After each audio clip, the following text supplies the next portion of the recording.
I want to talk about a few health and fitness type things. I'm gonna start off with saying I'm still using Micronamin products. Their protein and pre-workout are amazing. I'm still enjoying and reaping the benefits of using it.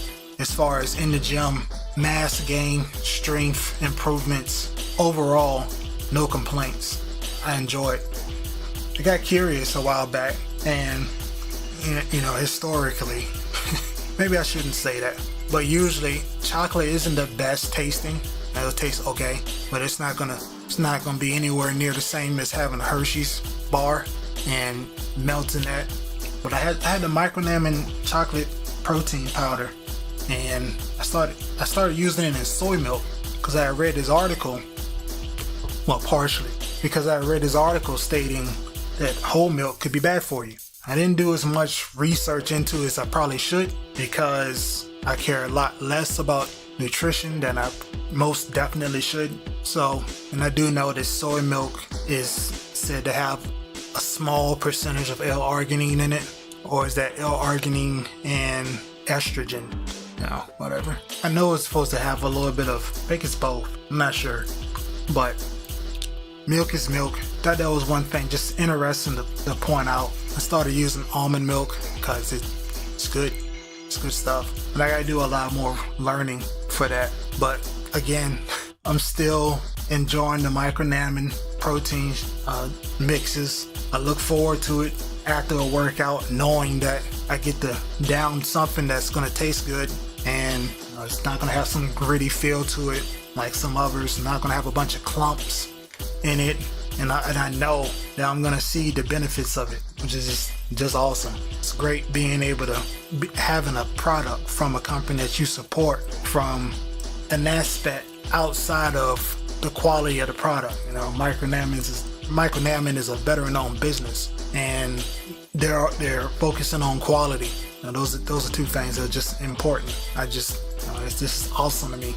Now, another thing though, and this is shifting gears a little bit, somewhat, for the veteran group, veterans that may know of it, in the military, I will say this, in the Army, BMI is a real big thing, the body mass index.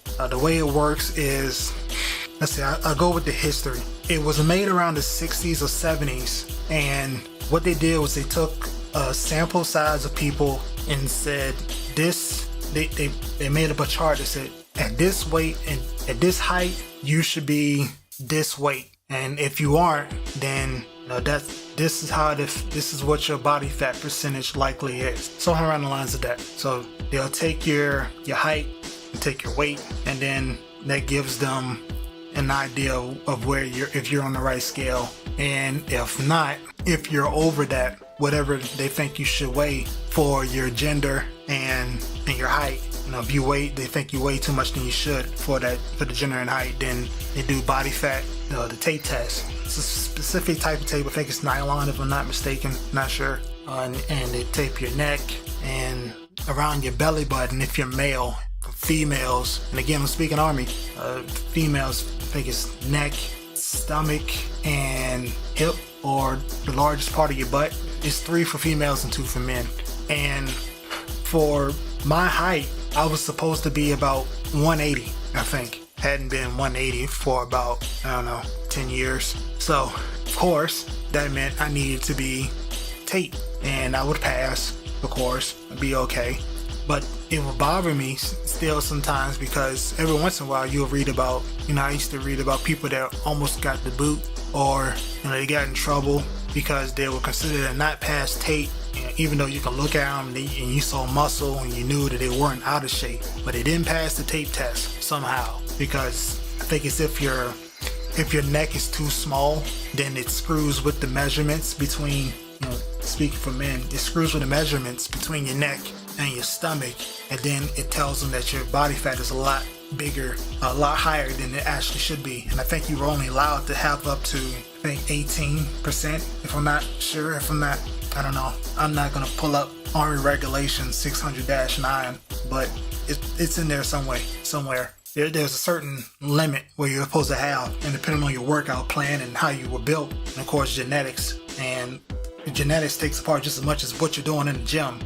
Some people could fail the tape test, and you could look at them and say, well, you could probably pass a bodybuilding test or whatever you call it, competition, bodybuilding competition, but they could still technically fail tape. And keep in mind, this is the 60s and 70s was around the time that weight training had finally become a thing. Actual weight training for strength and size and mass, and people knowing how to do it right instead of just exercising and using those crazy machines that they show you every once in a while on the Facebook videos about how women used to get in shape and improve their body appearance and all that good stuff.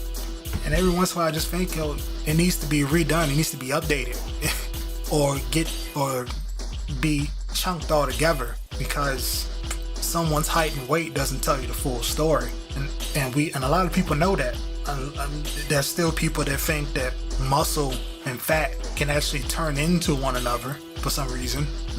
There's still issues where people look at the scale and the number and think that that's the story. Whoa, I gained a pound, so apparently what I've been doing this last week in the gym isn't working. But then if you ask them to look in the mirror, they may say, well, I can't see much change, or better yet, looks like I may have gotten a little slimmer, but I've gained weight and I don't want to gain weight. Women, from what I've seen, are especially guilty of doing that. Worry so much about a weight, a specific number, instead of how they feel and how they look, knowing that muscle is about, I'm not mistaken, I think it's about 2-point-something pounds heavier. Now, if you got a fistful of muscle in one hand and a fistful of fat in the other, and the muscle is going to be about twice as heavy, and it's going to be a lot slimmer. Now, that's the lean muscle mass, they call it. And that's usually one of the first things I have to tell someone when I help somebody lose weight. It's one of the first things I have to tell them. I say, look, you can gain a few pounds once in a while, or your weight may stay the same, and you can still get slimmer, which is still progress. The number isn't everything. There's also the eye test. What do you see? How do you feel? How do your pants fit in your shirt? How more active do you feel at any point in time now? More muscle mass means a higher resting metabolism, which means now you cannot be doing anything at a certain amount of time and slowly killing some of that weight. The BMI thing used to annoy me. I remember the first time I did a tape test after basic and AIT or A school. I remember somebody at the operations sergeant, I'm not gonna say his name, but I remember him.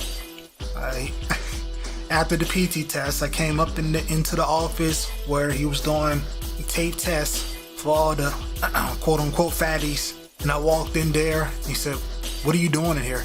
I said, I'm here to get a tape test. And he said, "Get the F out of here." That's Roger that. Oh no, I shouldn't have said it. That was the second time. I'd done it. The first time, he said I didn't even come up on the scale. Well, there's certain apps you can use to tell you how big someone's body fat percentage. And now you got the smartphone apps, which is awesome. But at one point it was just using the paper or the form, or what was it, Lotus forms or something like that. And I think I didn't come up on the scale. So the second PT test, I think it was, came into the office again, because I of course failed height and weight. I was not that 180 something pounds, whatever I was supposed to be. And he said, "Get out." And that was that. So this another thing. If I needed to wrap this all up in a tidy bow, I'd say don't worry too much about how much you weigh. Simply, don't prioritize your weight. There's plenty more important things to worry about than simply weight, which would be, how do you look? How do you feel? Does anything seem to get smaller? Because you can gain and lose weight and not always notice. I've gained up to 10 pounds at times, and sometimes somebody else will come mention it to me. Say, "Hey man, you been going to the gym more often?" And I'm scratching my head going, "Well, I switched the workout plan, but that's really about it." I say, "Yeah, you got a little bigger." "No, I haven't." Yeah, you did." I go find a scale and, I did. And I'm not paying attention to the scale.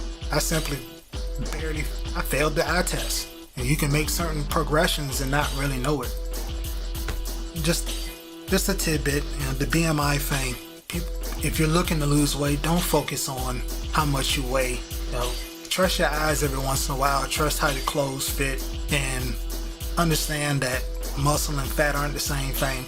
Understand that progress can and many times should come slowly. You shouldn't be expecting to lose 10 pounds in a week.